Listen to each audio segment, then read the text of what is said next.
It's a huge week for Christchurch when country comes to town. And the grand finale of Cup and Show Week is a first for New Zealand. On Saturday, Natasha, we're going to see 7,500 people fill the stadium with, an atmosphere which is nothing different than a WWF or a Krusty Demon style show. Every single seat in the house is completely sold. They're coming to see an indoor international rodeo. 39 competitors from 5 different countries proving their prowess on bucking horses and bulls.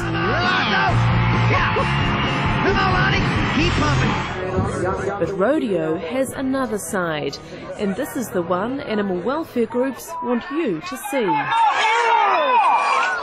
This is footage shot at Australian rodeos over the last 12 months. Worldwide, animal welfare groups are opposed to rodeos, and it's no exception here. Any rodeo is animal abuse in the disguise of entertainment. And what we are really concerned about this particular rodeo is that they are opening it up to city families to try and draw as many people in to show that this is acceptable, which clearly is not. But promoter Craig Douglas says the emphasis is on fun. 7,500 people in the stadium just screaming and singing at the top of their lungs.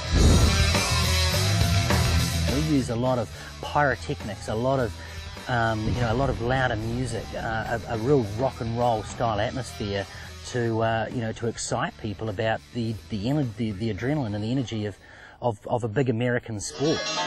This American sport already has a following in small towns. But Saturday's rodeo has put the issue firmly in front of townies. This is video shot by animal activists at Methven's Rodeo last year. And this last year in Reefton. We wanted to talk to the New Zealand rodeo industry about this footage, but they wouldn't front. 5 years ago, the Kaitaia Rodeo Association was fined $10,000 for neglecting a breeding mare. Rodeos are banned in the UK on animal welfare grounds. It's a complete wrong message that goes out to these kids. They'll be sitting there watching animals being abused with the seemingly approval of the adults there. When you say animal lovers, we don't feel right if our stock are not right. When you're hand feeding them that, and them droughts and that, they get fed before you. That's true. Happy Gill is a 4th generation rodeo stock contractor from Wagga Wagga in Australia. He says rodeo animals are prized and valued. The bull can do a lot of damage in a shoot to a cowboy long before he nods from the gate, even laying on his leg or headbutting him in the face and knocking his front teeth out. And I really think once they get going, especially the bulls, they enjoy it. It's not true, first of all. The research that has been done on rodeos clearly show that the animals are very, very stressed, that injuries do take place on a regular basis, and even deaths take place on a regular basis. The only people actually that are not opposed to rodeos are people that are involved with the rodeo. There are around 30 rodeos in New Zealand every year. In Australia, it's more like 1,000. Little wonder then that the Australian experts are helping run Saturday's event.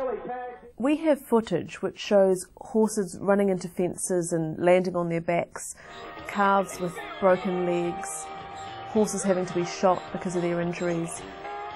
Some people would feel that that's a high price to pay for our entertainment. I think they've been very good photographers that follow the sport to be able to capture that. I do an average of 70 to 80 rodeos a year, and I don't remember the last time that I've seen an animal injured in that way. I mean, a horse or a bull can tie up in the paddock and you don't see it.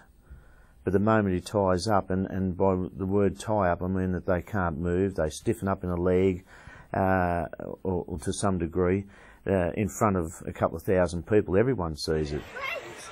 At Reefton last year, cowboys spent a long time trying to coax this horse into cooperating.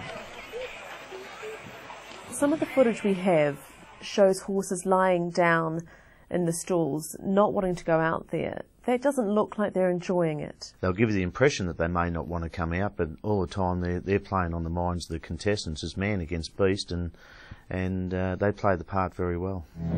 It's man versus beast. One of the points of contention is why animals perform. The fact is that rodeo animals will not perform as people know them to perform unless they are tormented into performing. And this is why people use electric prodders, where they use flank straps, and why they use the spurs on the animals. Oh no, I wouldn't say it's a matter of tormenting the animal at all, because he's bred that way. And as I said earlier, one of the most natural things for them to do is to buck. Saturday's rodeo has taken 3 years to plan at a cost of $300,000. So where will the animals be coming from? The exit areas? All the animals come from the back of house, out there in the backstage. Every animal has its own stock pen. There'll be no calf roping on Saturday, but the animal activist group SAFE is still going to protest. I'll be talking to the police and make sure that they will be there with us as well, because we probably need a bit of protection, because you know that the crowd at these rodeo events get pretty rowdy and a bit nasty sometimes, so make sure we stay together. They aim to target sponsors. Is this really what you want to be associated with? You know, the torment of animals is not really something that you should be proud of and financially support. Craig Douglas says the Rodeo Code of Welfare will be strictly adhered to. He wants his indoor rodeo to become a permanent feature of Cup and Show Week. Do you have any concerns about the welfare of the animals in the event? No, look, I looked into this event for 3 years. That was 3 years ago we started our planning. Myself, I'm an animal lover. If I had concerns about the welfare of the animals, then I wouldn't have entered into the event itself. There's little doubt that in the rodeo battle of man versus beast, man often comes off worse for wear. But then man has a choice. Cowboys say the animal has a choice too.